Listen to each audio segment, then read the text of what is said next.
Before we begin, it's crucial to understand that the information provided in this presentation is for educational and informational purposes only. It is not intended to be, and should not be taken as legal or financial advice. I am not an attorney, nor am I a certified financial advisor. The foreclosure process is complex and varies dramatically from state to state, and even county to county. Your personal situation is unique. Therefore, it is absolutely essential that you consult with a qualified attorney licensed in your state or a HUD-approved housing counselor to receive advice tailored to your specific circumstances. You see it in the mailbox and your stomach plummets. It's thicker than a regular bill, heavier, with a formal return address from a law firm or a department at your mortgage company you've never heard of. Your hands feel cold as you open it. The language inside is dense, a wall of words like default, acceleration, breach, and notice. But your eyes fixate on one word, the one you've been dreading, the one that feels like a physical blow: foreclosure. In that moment, it feels like the world is collapsing. It's not just about a house, it's about your home. It's about the memories, the stability, the future you planned within those four walls. It feels like a personal failure, a public shame, and the start of a nightmare you can't wake up from. This feeling of being overwhelmed, confused, and powerless is not an accident. The foreclosure process, by its very design, is a labyrinth. It's an intricate maze of legal deadlines, confusing documents, and intimidating correspondence, all engineered to make you feel like you have no options, no control, and no way out. The system is built to benefit the lender, to move methodically and relentlessly towards one conclusion: taking your home. But what if I told you that this feeling of powerlessness is based on a lack of information? What if you had a map to navigate this maze? What if you understood every turn, every dead end, and every possible path forward? That is exactly why this series exists. Over the next 10 parts, we are going to pull back the curtain on the entire foreclosure process in the United States, from the very first missed payment to the final auction on the courthouse steps, and even what happens after. This isn't about legal advice. This is about empowerment through knowledge. We will demystify the jargon, clarify the timeline, and illuminate the critical decision points you will face. By the end of this journey, the fear of the unknown will be replaced by the confidence of understanding. You will learn the language the banks speak, you will understand your rights, and you will see the options that exist that you may not even know you have. This knowledge is your first and most powerful line of defense. It's the tool that transforms you from a passive victim of the process into an active participant in your own future. So let's start at the very beginning. Not with the first scary letter, but with the day you bought your home. When you signed that mountain of paperwork, you actually entered into two separate but critically linked legal agreements. Understanding these two documents is the bedrock of understanding foreclosure. First, there's the promissory note. Think of this as the IOU. It's your personal promise to repay the loan. It details the total amount you borrowed, the interest rate, the monthly payment amount, and the dates those payments are due. When you sign the promissory note, you are personally liable for the debt. This is a crucial point. The note is the evidence of the debt itself. If you were to sell your car to a friend for $5,000, and they wrote on a napkin, "I, John Smith, promise to pay you $5,000, that napkin is a promissory note. It's the promise to pay. But a bank isn't going to lend you hundreds of thousands of dollars based on a simple promise. They need security. They need collateral. That's where the second document comes in. Depending on your state, this is either called a mortgage or a deed of trust. While they function slightly differently legally, their purpose is the same. They are the security instrument. This document is what links your loan, your promissory note, to your actual physical property. It's the agreement that says, if I fail to honor the promise I made in the promissory note, the lender has the right to take this specific property, sell it, and use the money to pay off my debt. This document is what gets recorded in your county's public land records. It's the legal instrument that gives the lender a lien against your home. So, you have the promise to pay, the note, and you have the collateral pledge, the mortgage or deed of trust. The two work together. Without the note, the mortgage is meaningless. Without the mortgage, the note is just an unsecured debt like a credit card bill. The combination of these two documents is what gives the lender the power to foreclose. Now, let's introduce the players in this drama. First, there's you, the borrower or the homeowner. Then there's the lender, the bank or financial institution that originally gave you the money. But often, the company you send your check to every month is neither of those. They are the mortgage servicer. The servicer is a company hired to manage the loan on behalf of the lender, or the investor who ultimately owns your loan. They collect your payments, manage your escrow account for taxes and insurance, and this is the critical part, they are the ones who will manage the foreclosure process if you fall behind. This is a key distinction because you will be dealing almost exclusively with the servicer, not the original lender. Everything is fine as long as the payments are made. But then life happens. A job loss, a medical emergency, a divorce, an unexpected economic downturn. Something happens that makes it impossible to make that monthly payment. And this is the moment the foreclosure process truly begins. It doesn't start with a lawsuit or an eviction notice. It starts quietly with a single missed payment. The first day after your payment is due, you are technically in default. However, virtually all mortgage notes include a grace period, typically 15 days. During this grace period, you can make your payment without any penalty. It's on day 16 that things change. On the 16th day after your due date, the servicer can, and almost always will, charge you a late fee. This fee is usually a percentage of your monthly principal and interest payment, typically around 4 to 5%. So, if your payment is $2,000, you're suddenly looking at an extra $80 or $100 tacked onto what you owe. For the first 30 days, this is usually the only consequence. You'll likely start getting phone calls and reminder letters from your servicer's collections department. These early communications are often automated and are designed to simply remind you to pay. But behind the scenes, a clock has started ticking. The servicer is legally required by federal law to make efforts to contact you and inform you about your options. They must try to speak with you by phone or in person to discuss your situation by the 36th day of your delinquency. They are also required by the 45th day to send you a written notice that details your options for loss mitigation. That's the industry term for ways to avoid foreclosure, like a loan modification, a forbearance plan, or a repayment plan. This initial period, often called the pre-foreclosure stage, is the most critical window of opportunity you have. Right now, the process is still administrative. It's being handled by the servicer's collections and loss mitigation departments. The lawyers haven't gotten involved yet. The courts haven't been notified. The public record is still clean, but the pressure is building. That single missed payment has now become a larger amount because of the late fee. And as the days turn into weeks, you're approaching the due date for the next month's payment.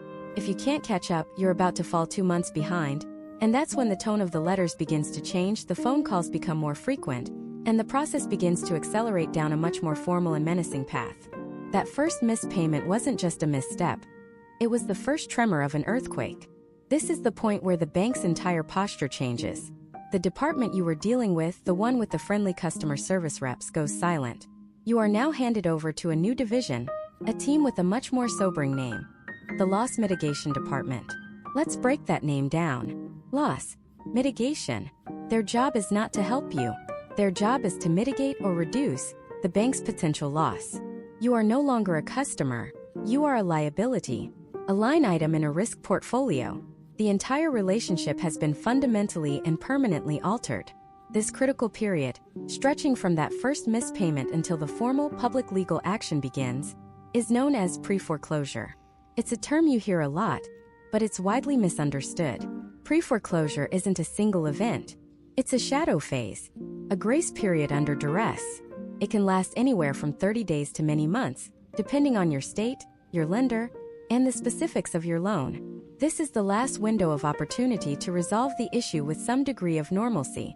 It's the time to negotiate, to seek assistance, to explore options like loan modifications, forbearance, or a short sale. This is the most crucial period for a homeowner to take action, because once you exit pre-foreclosure, the process becomes a runaway train on a fixed track. During this time, the letters get thicker and the language becomes dense with legal terminology.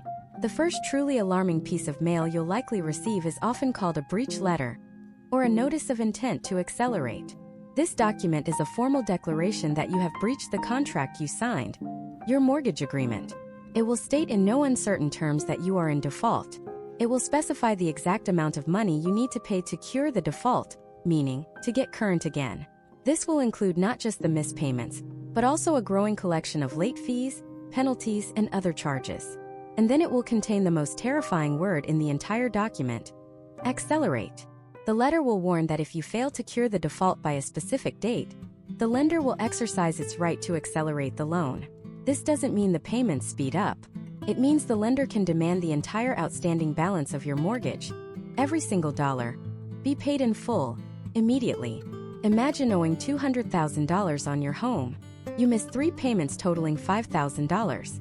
Because of that, the bank can now legally demand you pay the full $200,000 right now. This acceleration clause is the legal hammer that makes foreclosure possible. The breach letter is the bank showing you that hammer and telling you they are about to swing it. If the deadline in that letter comes and goes, the bank takes its next and perhaps most significant step.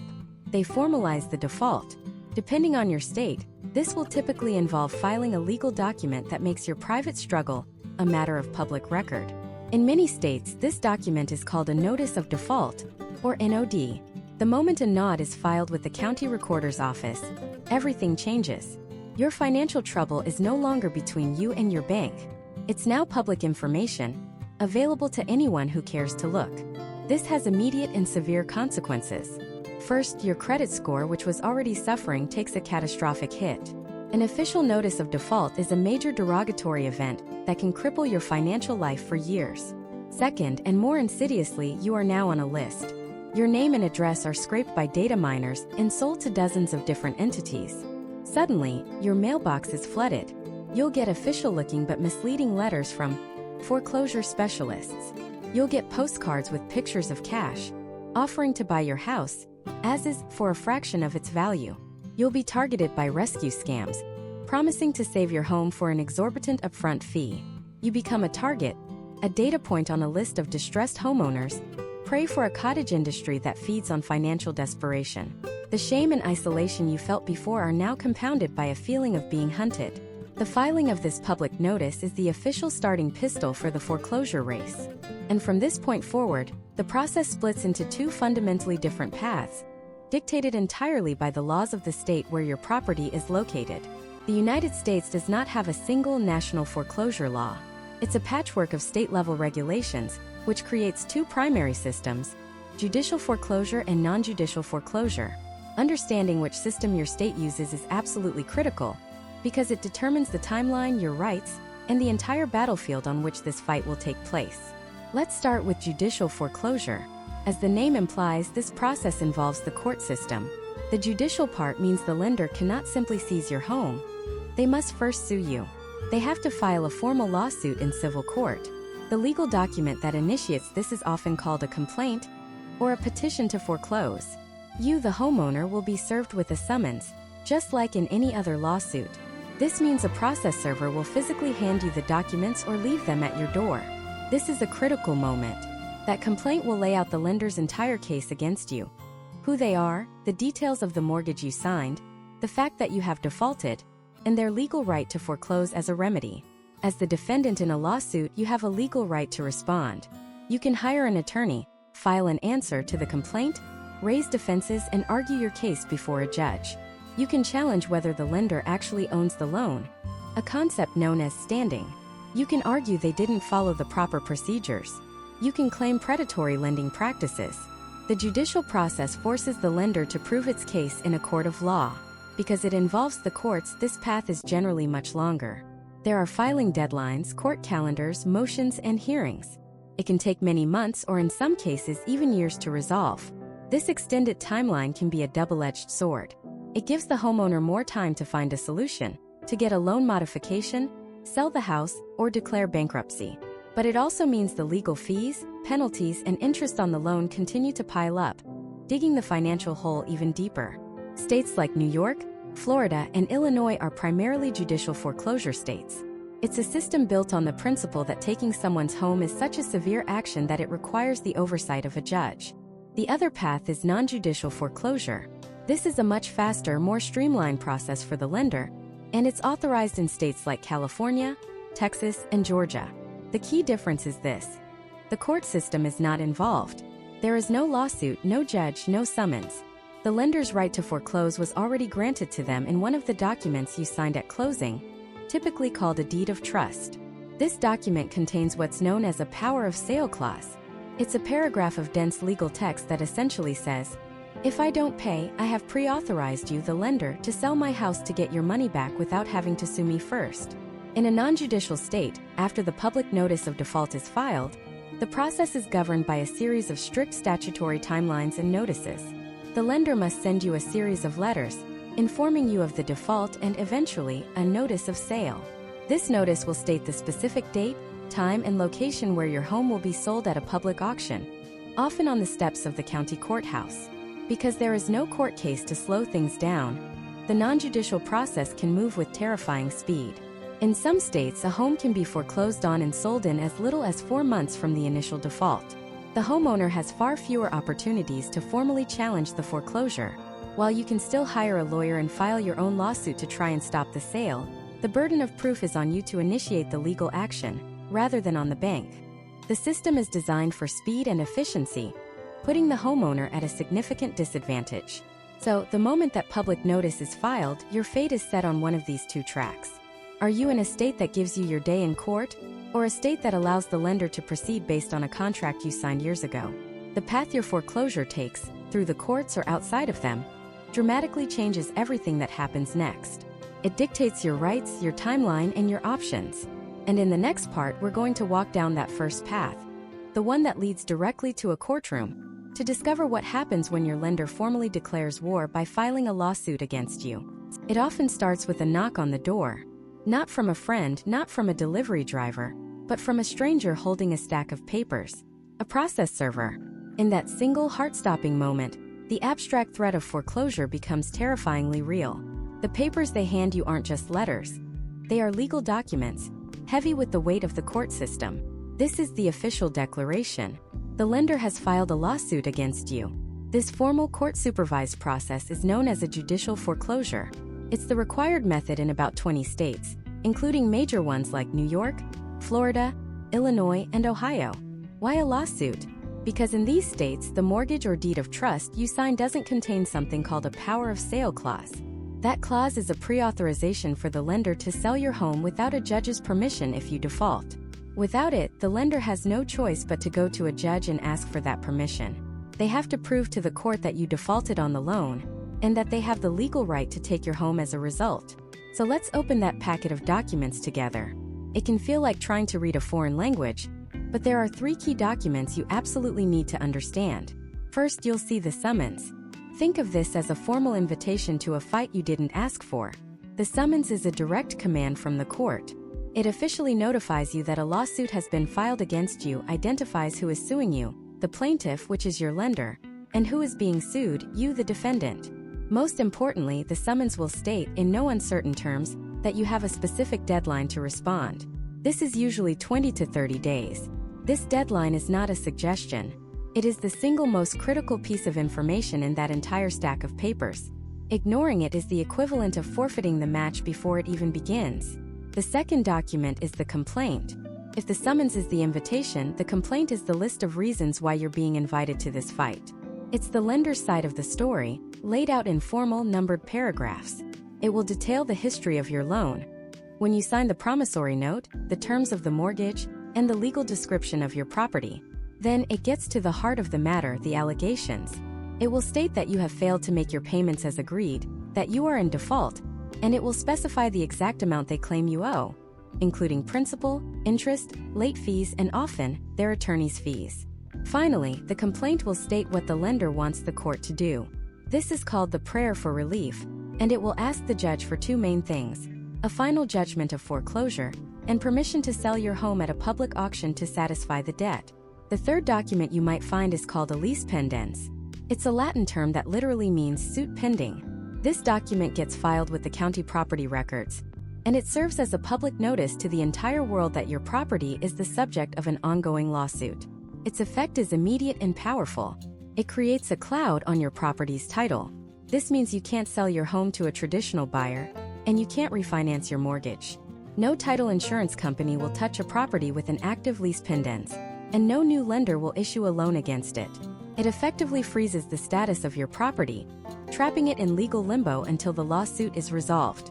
So now you're standing there holding these 3 documents: a command to appear, a story of your alleged failure, and a public notice that your home is in jeopardy.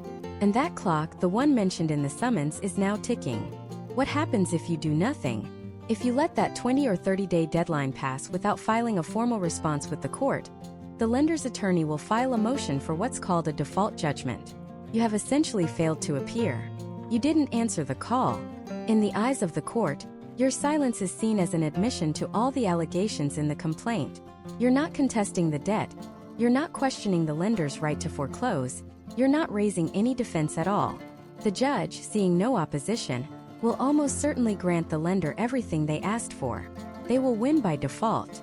This is the fastest route from a lawsuit to a sale date, and it happens to countless homeowners who are either too overwhelmed, too scared, or simply don't understand what's required of them.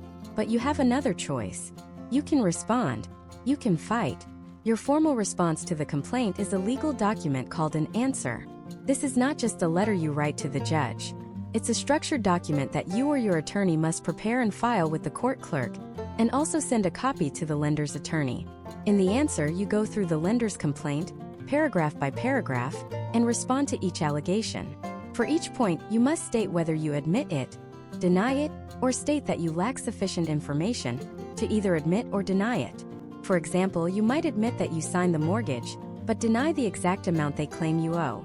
But the answer is more than just a series of denials. It is your first and most important opportunity to raise what are known as affirmative defenses. An affirmative defense is a legal reason why the lender should not be allowed to foreclose, even if the facts in their complaint are true. You are essentially saying, yes, I may have missed payments, but... And that but is where the real fight begins. What kind of defenses are we talking about? Could be a number of things. Maybe the lender didn't serve you with the lawsuit correctly according to state law. Maybe the amount they claim you owe is wrong because they've misapplied payments or piled on improper fees. Maybe the lender doesn't have the legal standing to sue you, which is a common defense where you challenge whether they actually own your loan. This happens more than you'd think in a world where mortgages are bought and sold constantly between banks. Perhaps the lender violated a federal law like the Real Estate Settlement Procedures Act, or RESPA, by not offering you proper loss mitigation options before they filed the suit. Each of these defenses must be properly stated in your answer. If you don't raise them now, you may lose the right to raise them later. This is why, at this specific juncture, the moment you are served with a foreclosure lawsuit, getting professional legal help is more critical than at any other time. An experienced attorney can analyze the lender's complaint, review your loan history, and identify potential defenses you would never be able to spot on your own. Filing an answer is a profoundly important act.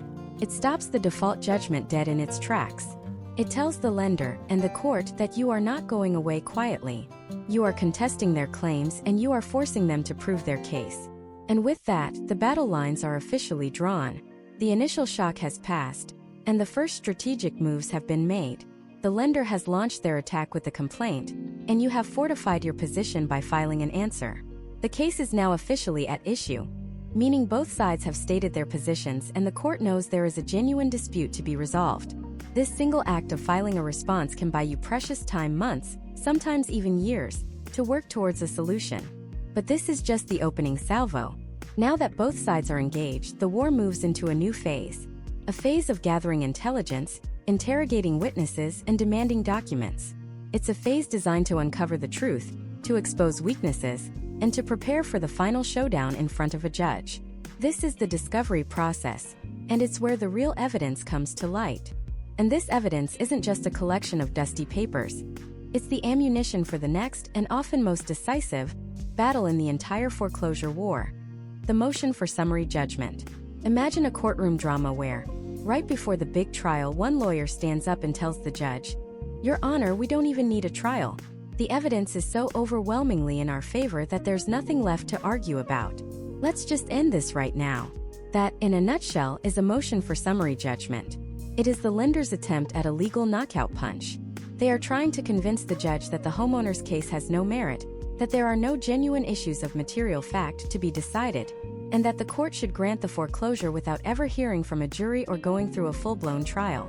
This is a high-stakes, all-or-nothing moment. For the lender, it's about efficiency. A trial is expensive, time-consuming, and unpredictable. Why go through that mess if the facts are straightforward? They will file a lengthy motion, a mountain of paperwork that essentially lays out their entire case. It will include a sworn statement called an affidavit from a bank representative, someone who has supposedly reviewed all the records. This affidavit will state, under penalty of perjury, a series of what the bank considers undeniable facts. Fact 1. You signed a promissory note. promising to pay back a specific amount of money. Here is a certified copy of that note. Fact 2. You signed a mortgage pledging your house as collateral for that note. Here is a certified copy of the recorded mortgage. Fact 3. You stopped making payments on a specific date. Here is the payment history showing the default. Fact 4. We sent you all the required notices of default and intent to accelerate. Here are copies of those letters and proof of mailing. Fact 5. As of today, you owe a specific amount in principal, interest, late fees, and attorney's fees. Here is a detailed breakdown. Attached to this motion will be all the key evidence they gathered during discovery, your answers to interrogatories, the documents you produced, the transcript from your deposition. They weave it all together into a narrative designed to show the judge that there is only one possible conclusion. The bank lent you money, you didn't pay it back, so they are entitled to take the house. It's presented as simple open and shut arithmetic. From the homeowner's perspective, this motion can feel like an avalanche. It's intimidating, filled with legal jargon, and seems to prove the bank's case beyond any doubt. Many unrepresented homeowners give up at this stage. They see the pile of evidence and assume the fight is over. But this is precisely where a strong defense can change the entire trajectory of the case. The goal of the homeowner isn't to prove they will win at trial. The goal is much simpler, yet critically important, to prove that there is something to argue about. You have to show the judge that there is at least one genuine issue of material fact that a trial is needed to resolve. You are essentially poking holes in the bank's seemingly perfect story. You are introducing doubt. Your response to their motion is your counterpunch. You file your own sworn affidavit, along with your own evidence, to contradict the bank's claims. So what do these genuine issues look like in the real world? They can be surprisingly simple.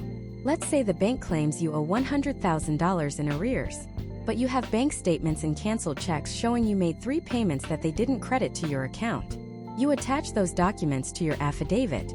Suddenly, the amount owed is no longer an undisputed fact. It's a disputed fact. That's a genuine issue. The judge can't just take the bank's word for it. That's something that needs to be sorted out at trial.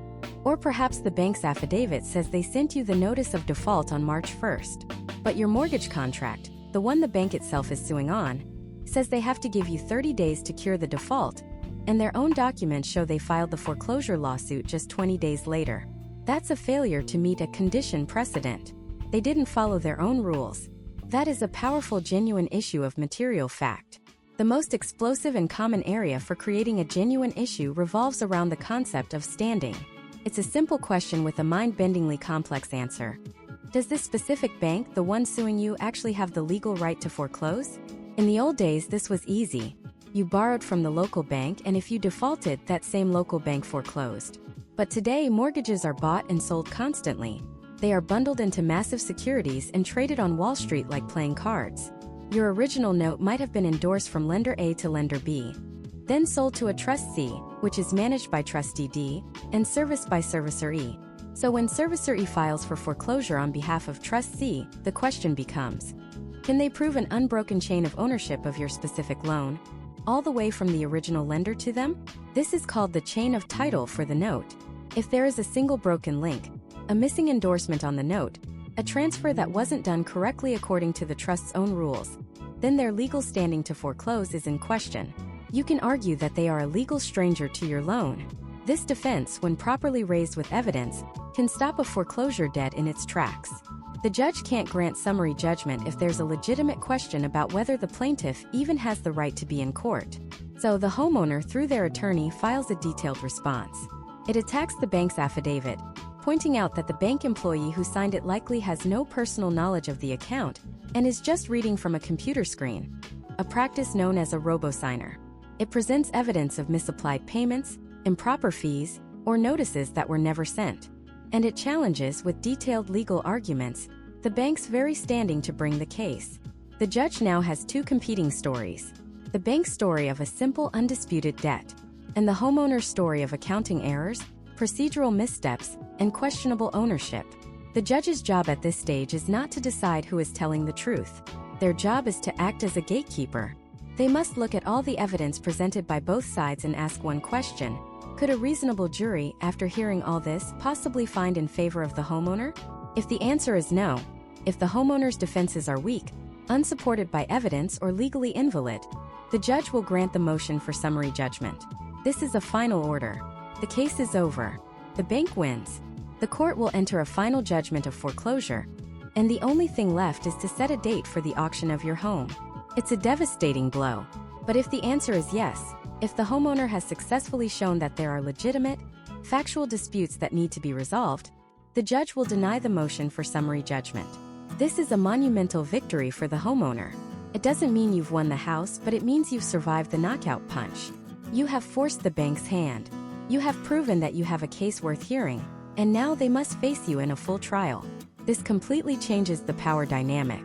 Suddenly, the bank is looking at the massive expense of a trial, the risk of losing, and the potential for a judge or jury to be sympathetic to the homeowner. This is the moment where settlement talks, like for a loan modification, become incredibly serious. The bank's quick, cheap, and easy path to foreclosure has just been blocked, and now they have to decide if a fight is truly worth it. And this is where the entire dynamic of the foreclosure flips on its head. Up until this point, the homeowner has been on the defensive, reacting to the bank's actions, the missed payments, the default notices, the lawsuit. But by filing a legally sufficient answer, the homeowner has essentially drawn a line in the sand. They've thrown down a gauntlet and said, "You claim I owe you this money?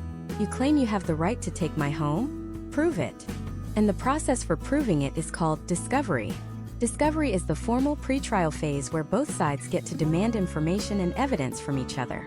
If the lawsuit is a war, discovery is the intelligence-gathering operation. It's where the homeowner's attorney stops playing defense and goes on the attack, putting the bank and its entire history with the loan under a high-powered microscope.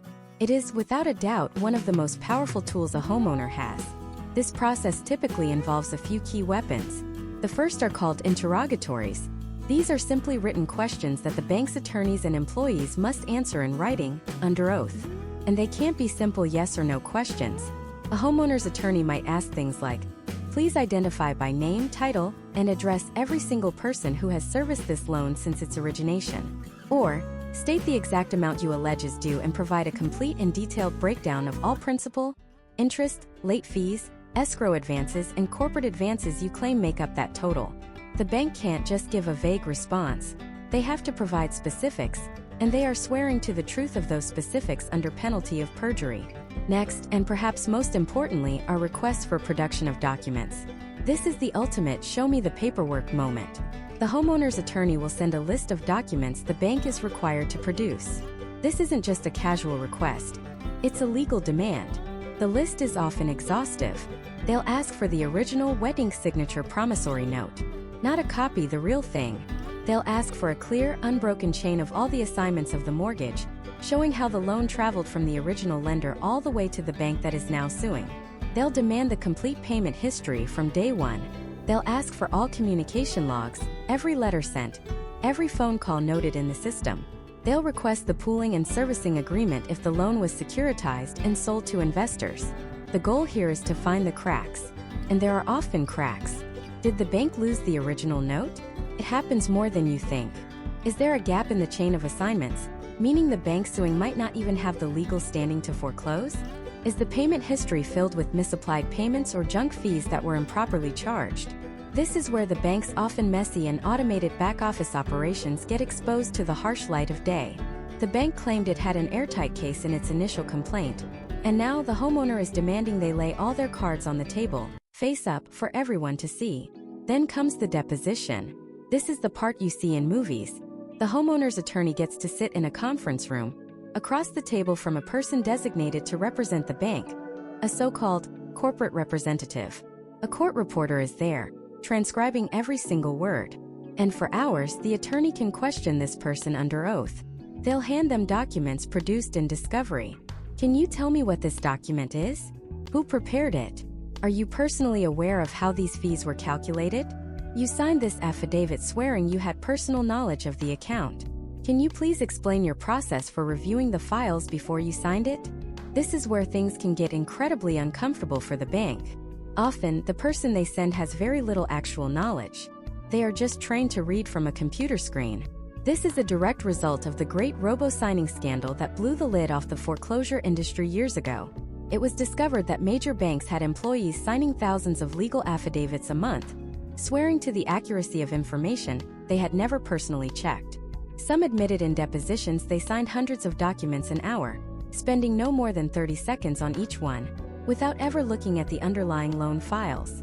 They were just signing what was put in front of them. Discovery is what brought this massive fraud to light, and that legacy of sloppy, corner-cutting paperwork still haunts the banks today. A skilled attorney can use a deposition to expose that the bank's witness doesn't really know anything, which completely undermines their credibility and the foundation of their lawsuit. Of course, the bank doesn't just roll over and hand over everything. Their lawyers will fight back. They'll file objections to the discovery requests. They'll claim the requests are vague, overly broad, or unduly burdensome. They'll argue that producing a decade's worth of documents is too difficult, or that the information requested is a trade secret. This triggers yet another round of legal battles. The homeowner's attorney will then have to file what's called a motion to compel, asking the judge to step in and order the bank to stop stonewalling and produce the information. This all takes time, and more importantly, it costs the bank money. A lot of money. Every motion filed, every objection raised, every hour their high-priced law firm spends fighting over discovery is another bill they have to pay. Remember that quick, cheap, and easy path to foreclosure they wanted? It is now a distant memory. They are now bogged down in a costly, time-consuming legal quagmire. The math for the bank begins to change dramatically.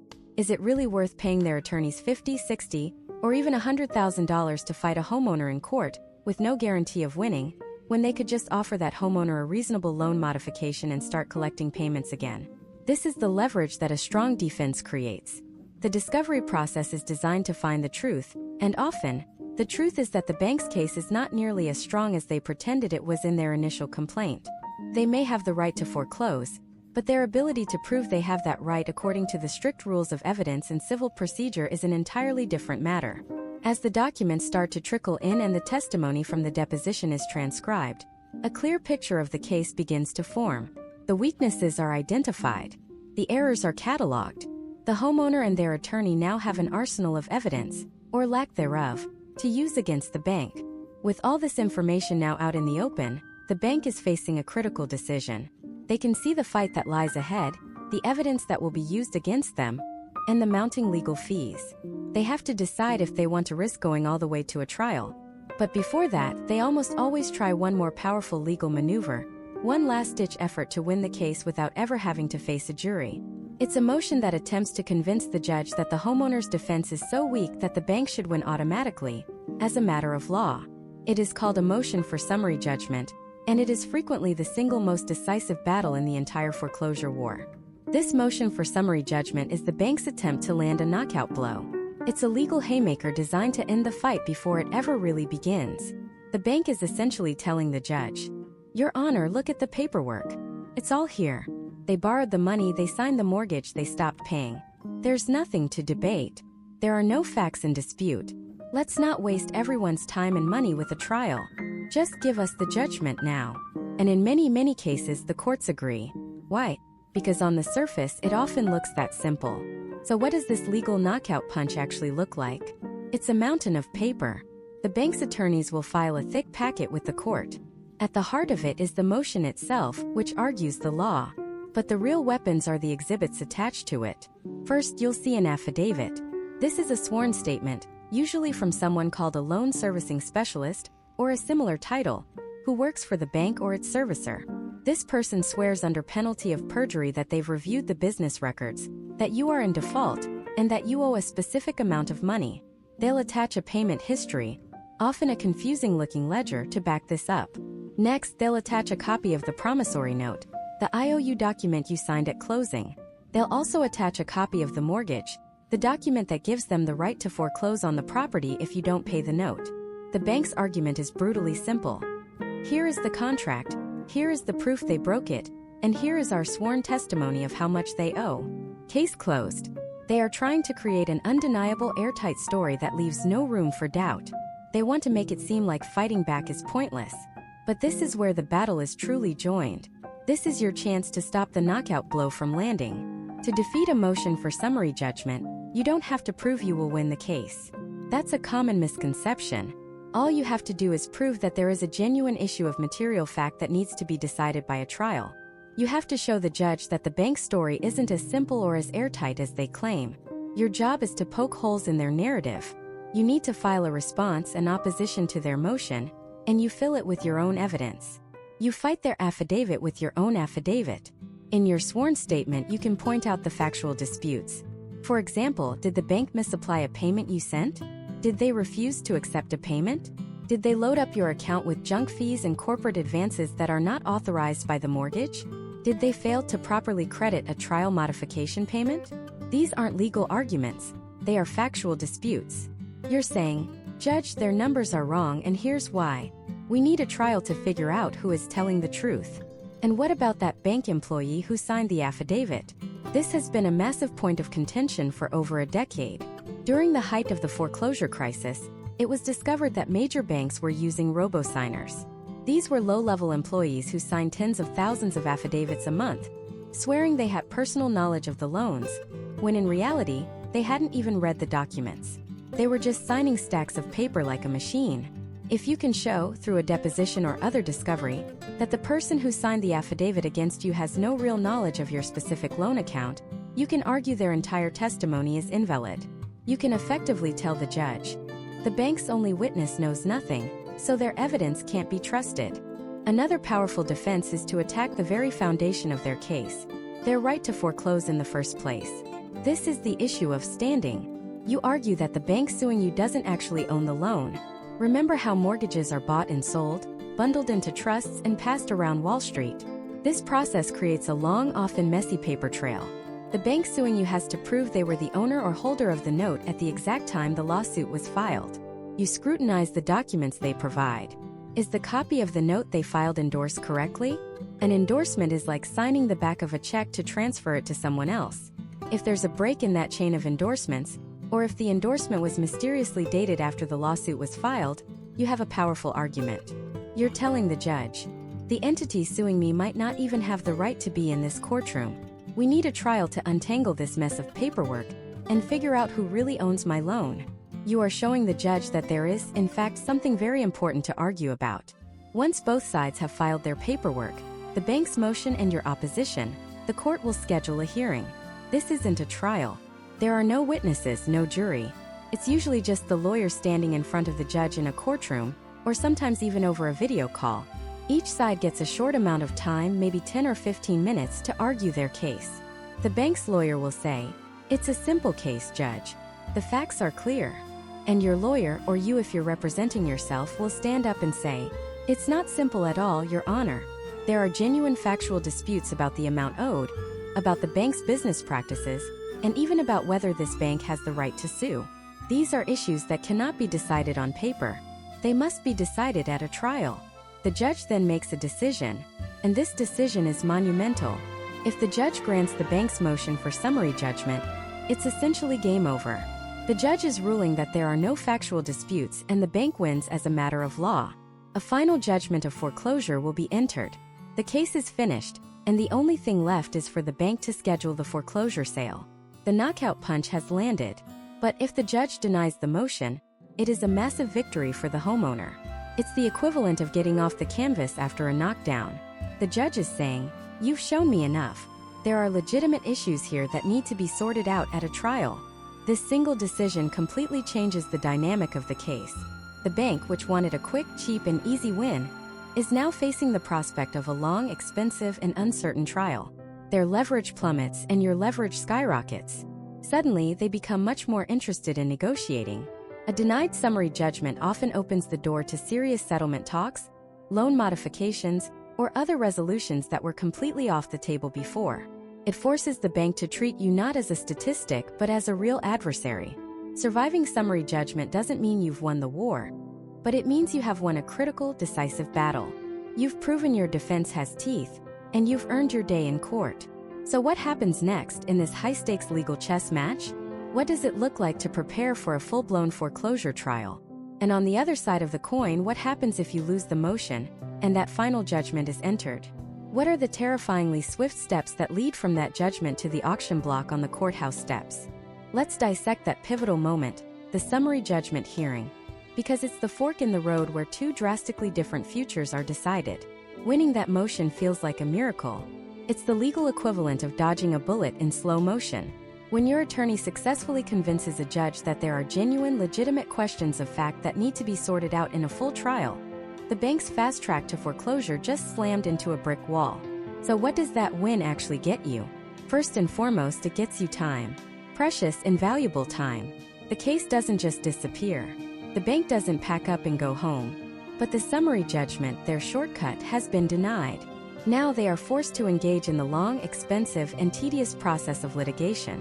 This is where the real fight begins. This is where the discovery process kicks into high gear. Your attorney can now send interrogatories, long lists of written questions the bank must answer under oath. They can demand the production of documents, every single piece of paper related to your loan, from the original application to the internal notes about every phone call you ever made to them. They can schedule depositions, where they put bank employees under oath in a conference room and grill them for hours.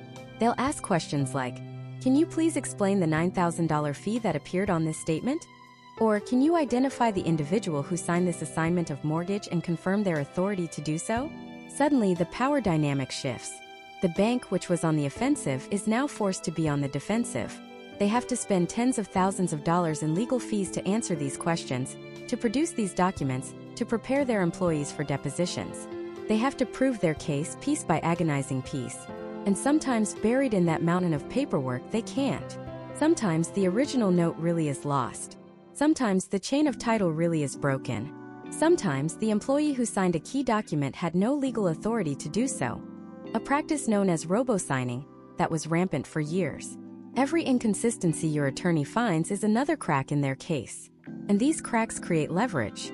The bank's attorneys, seeing their costs mount and their chances of a quick win evaporate, are suddenly much more willing to pick up the phone. This is when a real, meaningful negotiation for a loan modification can finally happen. They might be more willing to waive fees, reduce the principal, or offer a sustainable payment plan, not because they're being kind, but because it's now cheaper and less risky for them to settle with you than it is to continue fighting a long, uncertain, and expensive trial. Winning summary judgment doesn't mean you've won the war, but it means you've earned the right to fight on your terms, and you've just made the cost of that war incredibly high for your opponent. But let's be brutally honest. That's the best-case scenario. For the vast majority of homeowners, the bank's motion for summary judgment is granted. The judge looks at the evidence, the note, the mortgage, the payment history, and agrees that the facts are not in dispute. You borrowed the money, you signed the documents, and you fell behind on payments.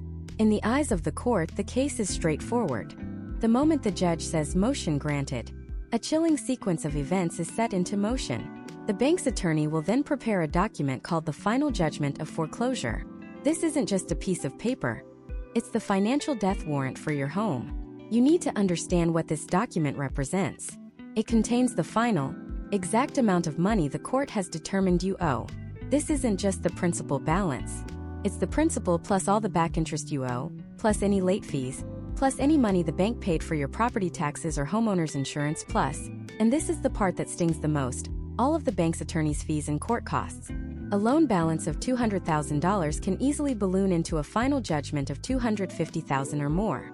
But the most terrifying part of that final judgment is a single specific date, the sale date. The judgment will explicitly state that on a certain date at a certain time, your property will be sold at a public auction to the highest bidder. This date is typically set anywhere from 30 to 90 days out from the date the judgment is signed. The clock is no longer just ticking. It's a deafening countdown timer strapped to your life. Once that judgment is entered, the next step is the notice of sale. The law requires that the public be notified of the auction. The bank's attorney will publish this notice in a local newspaper or a legal journal for a specific number of weeks leading up to the auction. It will contain the case number, the property address, and the date and time of the sale.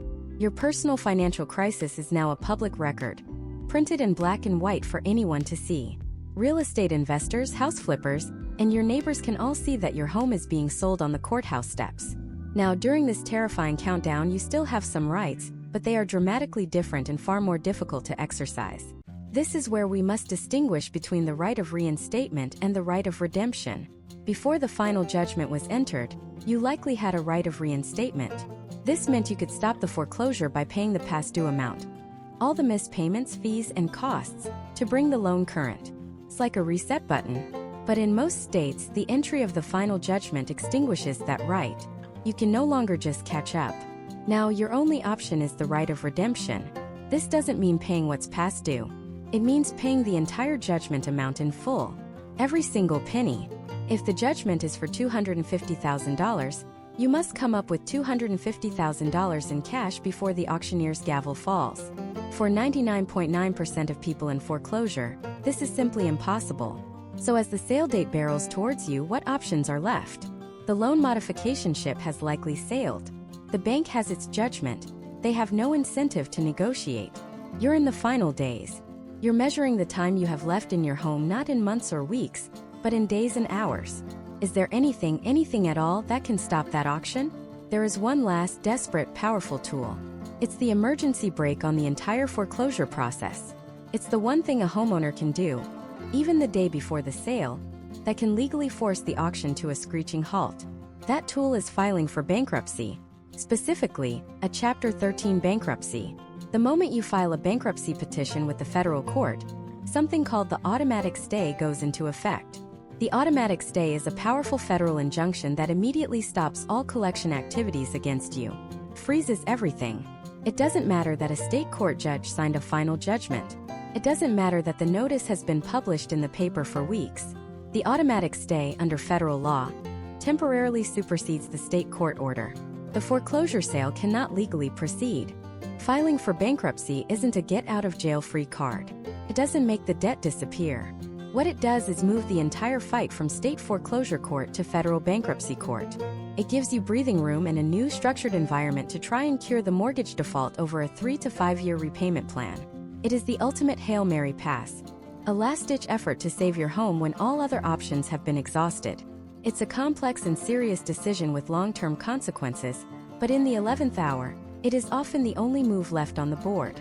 But what if you don't file for bankruptcy? What really happens on the day of the sale? Who shows up? How does the bidding actually work? And what is the single most misunderstood, soul-crushing moment that happens immediately after the auction is over? A moment that blindsides homeowners and leaves them utterly powerless. Let's start with the location. Forget the polished auction houses you see on TV, with velvet ropes and mahogany podiums. The foreclosure auction is a raw, unceremonious affair. It often happens, quite literally, on the front steps of the county courthouse. Rain or shine. A specific, legally designated spot where lives are dismantled in the open air, usually around 10 in the morning. There's no seating, no refreshments, just a cluster of people standing on concrete, clutching paperwork. The atmosphere is tense, a strange mix of predatory excitement and bureaucratic boredom. The auctioneer isn't a fast-talking showman. It's usually a trustee, a lawyer, or a sheriff's deputy, reading from a script in a flat, emotionless monotone. They're just processing a legal transaction, another file in a stack of many for the day. For them, this is Tuesday. For the family whose home is being sold, it's the end of an era. So, who are these people standing around? They fall into a few distinct categories. First, you have the representative from the foreclosing bank. This person isn't there to outbid everyone. They're there to make the first bid, what's known as a credit bid. The bank essentially bids the amount of debt they're owed on the property. If the outstanding mortgage is $250,000, their opening bid will be $250,000. They are bidding with the debt itself, not with cash. This sets the floor for the auction. If no one bids higher, the bank takes ownership of the property, and it becomes what's known as real estate owned, or REO. Next, you have the sharks. These are the professional investors. They do this every week. They know each other. They speak in a shorthand of property codes and profit margins. They've done their homework. They've driven by the properties, run title searches, and have a precise number in their head for what a property is worth and what they're willing to pay. They carry cashier's checks in their pockets, ready to hand over the full amount or a significant deposit on the spot. They are disciplined, unemotional, and they are here to make money. They see a house not as a home, but as an asset, a number on a spreadsheet. Then you have the hopefuls. These are the first-timers, the everyday people who heard you can get a great deal at a foreclosure auction. They're often wide-eyed and unprepared. They might not realize you need a massive cashier's check just to participate. They might not understand that they're buying the property, as is where is, with all its potential problems, liens, damage, even current occupants who don't want to leave. The professional investors can often spot them from a mile away and know they're not serious competition. And finally, sometimes almost invisibly in the corner, you might see the homeowner. It's rare, but it happens. They come to witness the final public execution of their ownership. They stand there, a ghost at their own financial funeral, watching strangers bargain over the price of their children's bedrooms and the garden they planted. It is a profoundly heartbreaking and humiliating moment. The process itself is brutally fast. The auctioneer reads the legal description of the property, the case number, and the outstanding debt. They announce the bank's opening credit bid, and then it's open. Do I hear $250,100? The bidding, if it happens, is quick and fierce. The professionals know their limits. They'll jump in, raising the price in small or large increments. It's not a drawn-out battle. It's a series of calculated financial decisions made in seconds. The hopefuls are often too stunned or intimidated to even raise their hand. Within minutes, it's over. The auctioneer will call out, "Going once, going twice, sold," to bidder number 78 for $282,000. The gavel falls, or more likely, a folder is snapped shut. It's done. The title to the home has just changed hands. The winner steps forward, hands over their cashier's check, signs the paperwork, and it's on to the next property on the list. The homeowner, if they were there, walks away numb. If they weren't, they might get a call or a letter informing them that the auction is over. The house is gone. And in that moment, a wave of strange, gut-wrenching relief might wash over them. It's finally over. The stress, the calls, the notices, it's done. They lost the house, but at least they can start to move on, to rebuild from zero. And that is the single most misunderstood, soul-crushing moment of the entire process. Because they are not starting from zero. This is the blindsiding truth that the system rarely explains in plain English. The auction doesn't necessarily wipe out the debt. Let's go back to our example. The mortgage balance was $300,000. The house, due to market conditions or its state of disrepair, sold at auction for only $220,000. That leaves an $80,000 gap. In the homeowner's mind, the bank took the house, so the debt should be settled. That seems fair, right? But that's not how the law sees it in many states. That $80,000 difference is called a deficiency, and the homeowner is still on the hook for every single penny of it. A few weeks or months after the auction, long after they've started to process the loss of their home, they receive another letter from the bank's attorneys. It's not a notice of sale. It's a notice of intent to sue them personally for the $80,000 deficiency. The bank now has the right to go to court and obtain what's called a deficiency judgment. This is the final nail in the coffin. A foreclosure is a lawsuit against the property. A deficiency judgment is a lawsuit against you, the person. It attaches to you like a shadow. It transforms the secured mortgage debt, which was tied to the house, into an unsecured personal debt, just like a credit card bill or a personal loan. And the bank can be relentless in collecting it. With a deficiency judgment in hand, the lender can now legally garnish your wages, taking money directly from your paycheck before you even see it. They can levy your bank accounts, freezing them and seizing the funds inside without warning. They can place liens on any other property you might own. A car, a piece of land, anything of value. This ghost debt from a house you no longer own can follow you for years, sometimes decades, destroying your credit and making it impossible to financially recover. You lost the home, but the debt survived. It survived, and now it has teeth. Now, it's critical to note that this isn't the case everywhere. The laws on deficiency judgments are a complex patchwork that varies dramatically from state to state. Some states like California, Arizona, and a handful of others are known as non-recourse states. In these states, under specific circumstances, usually for the mortgage used to purchase a primary residence, the lender's only recourse is to take the property back. They cannot come after the borrower for the deficiency. This is a massive protection for homeowners in those states. But in the majority of states called recourse states, deficiency judgments are very much allowed, and lenders often pursue them, especially if they believe the former homeowner has other assets or a steady income.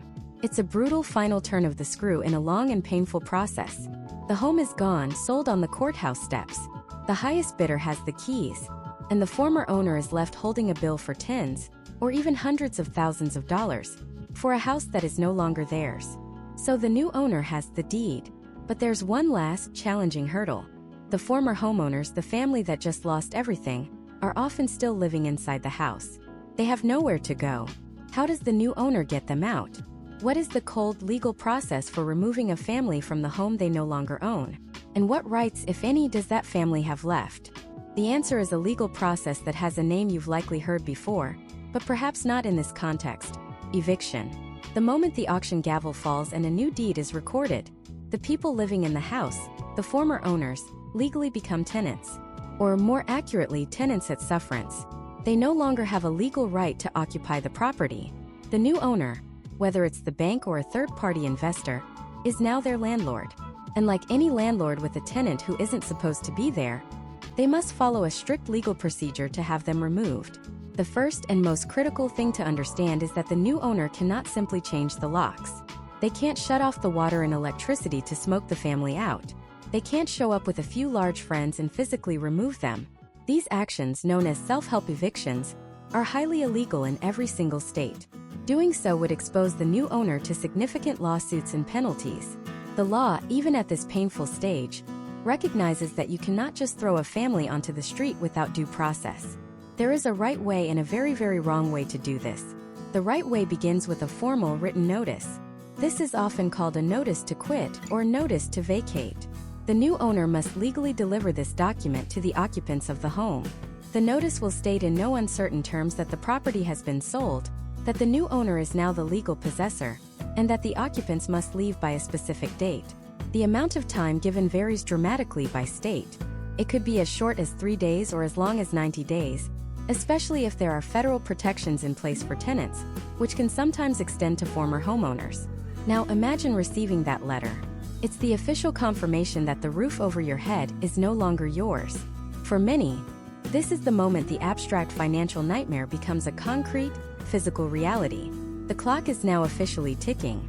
If the occupants do not leave by the date specified in the notice, the new owner's only legal recourse is to go to court. They file a lawsuit against the occupants. This lawsuit is typically called an unlawful detainer, or a forcible entry and detainer action. Essentially, the new owner is asking a judge to affirm their right to the property and to issue a court order for the occupant's removal. Once the lawsuit is filed, a copy of the complaint and a summons to appear in court must be served to the occupants. Someone, often a professional process server or a sheriff's deputy, will physically deliver the court papers to the home. This is another formal, unavoidable step. The occupants now have a right to respond and a date to appear before a judge. In court, the case is usually straightforward. The new owner presents the new deed, proving they are the legal owner. They show proof that they served the notice to vacate and that the occupants have not left. The occupants can present a defense, but at this stage, their options are incredibly limited. A defense might involve proving the foreclosure was conducted improperly, that the notice wasn't served correctly, or that the new owner is retaliating in some way. But arguing that they have nowhere else to go, or that they've lived there for 20 years, while emotionally compelling, is not a legal defense against an unlawful detainer action. In the vast majority of cases, the judge will rule in favor of the new owner and issue what's called a judgment for possession. This judgment is the key. It's the court's official declaration that the new owner has the right to the property.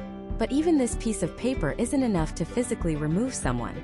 The owner then takes that judgment and requests a final powerful document, a writ of possession. This writ is an order from the court directly to law enforcement, usually the county sheriff's department. It commands the sheriff to remove the occupants and their belongings from the property and return possession to the new owner. But before we get to that final dramatic moment, there is often another path that is taken.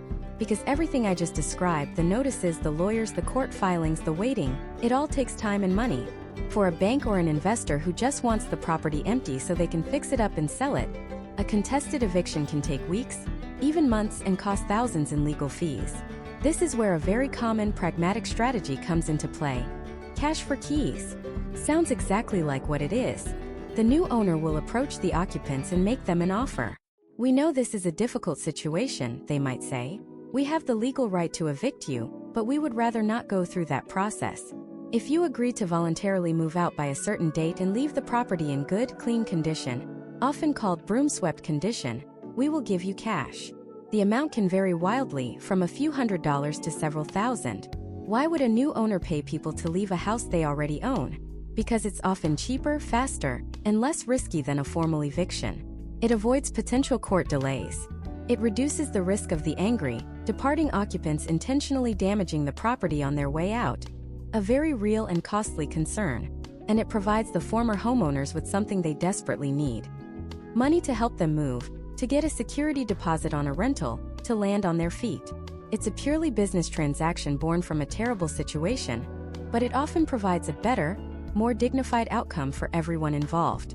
The former owners sign an agreement, and on the day they hand over the keys and the property is inspected, they get a check. But what if they refuse? What if they hold out, either out of principal desperation or a simple inability to move? That's when the writ of possession comes into play. The sheriff's department will receive the writ from the court and schedule a date for the lockout.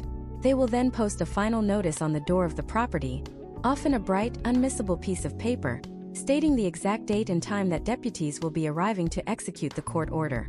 This is the final warning. It might say they have 24 hours or 48 hours to vacate the premises. And then that day comes. 2 or more sheriff's deputies will arrive at the property. Their job is not to negotiate or to listen to pleas. Their job is to enforce a court order.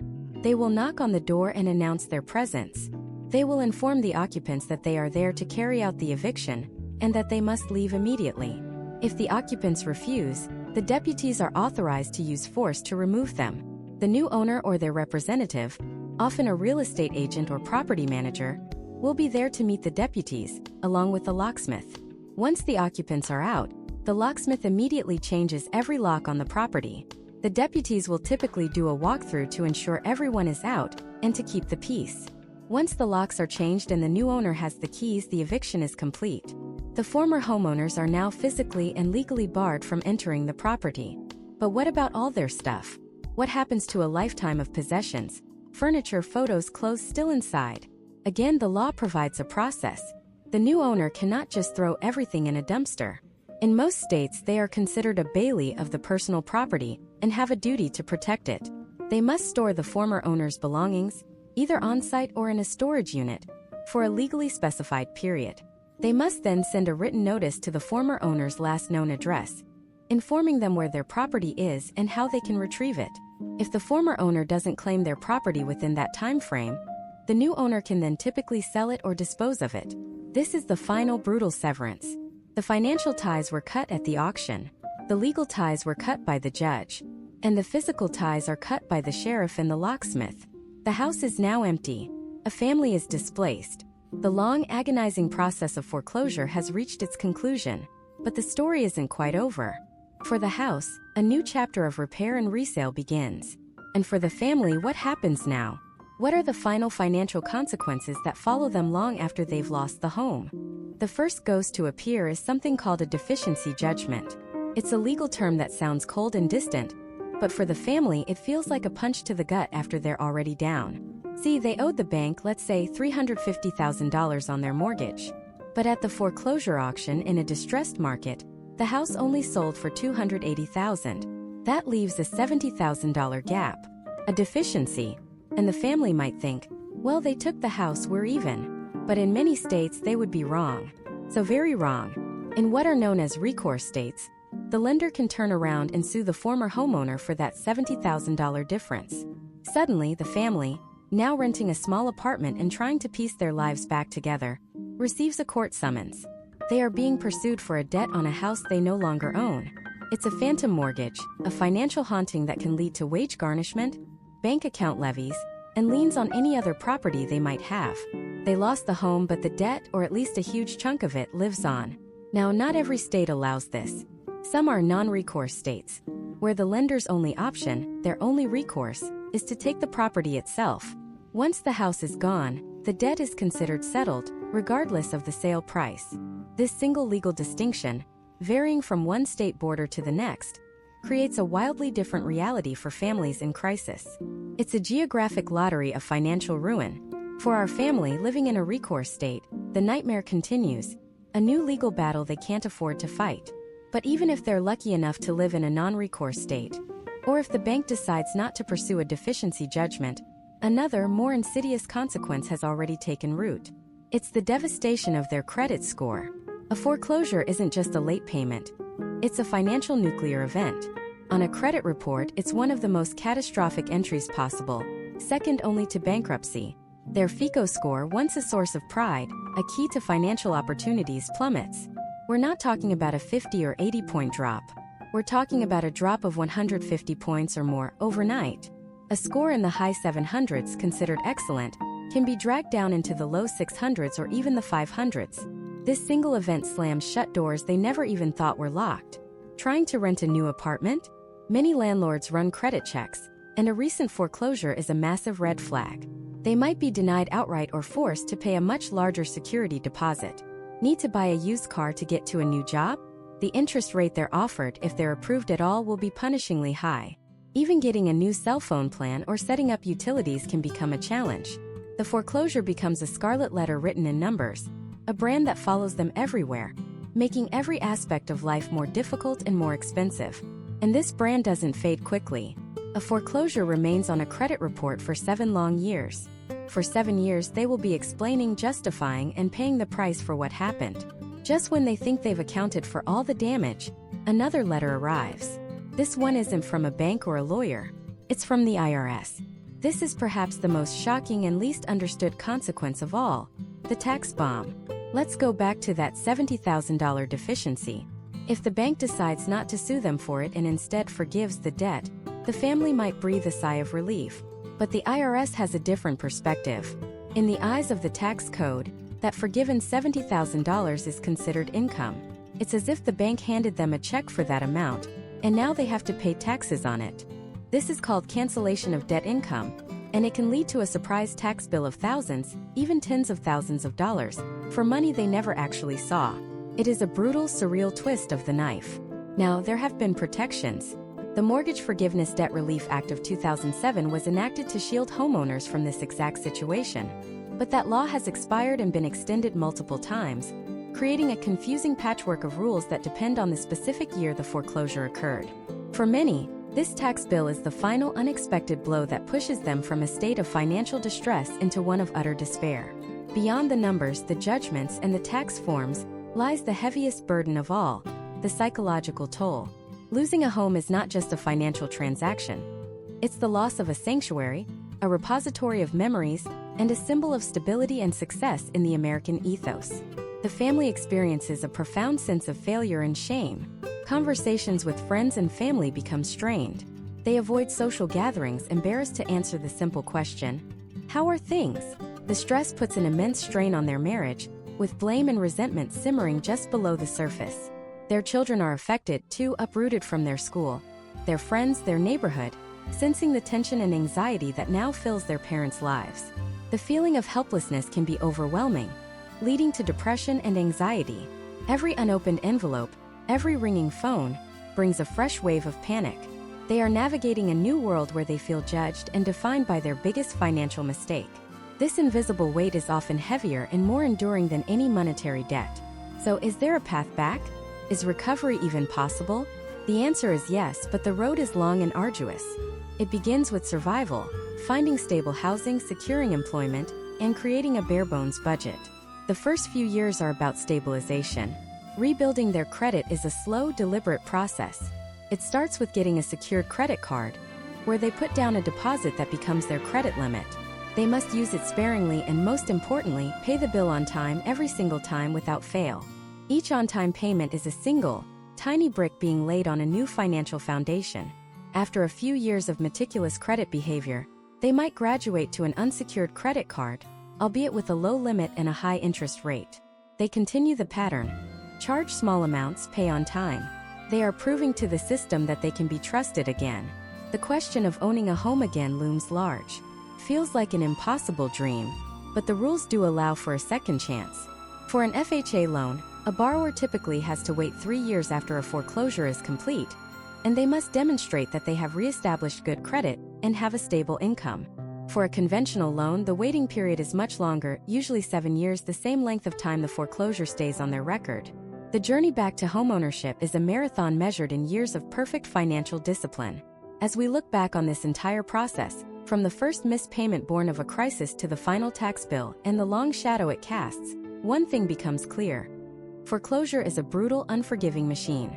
It's a series of cascading failures, where each problem compounds the last, pulling a family deeper into a financial vortex. It's a story of deadlines, legal notices, and complex laws designed to protect the lender, often at the devastating expense of the homeowner. The loss of the home is not the end of the story. It is merely the end of a chapter. The consequences, the deficiency judgments, the shattered credit, the tax burdens, and the emotional scars form the narrative of the chapters that follow. Understanding this entire journey from beginning to end is the first and most critical step in preventing it. It's a stark reminder that a home is more than an asset. It's the center of a life, and protecting it requires awareness, planning, and when trouble strikes, swift and informed action. The story of this family is a cautionary tale, a map of a road that thousands of Americans travel each year, a road we all hope to avoid.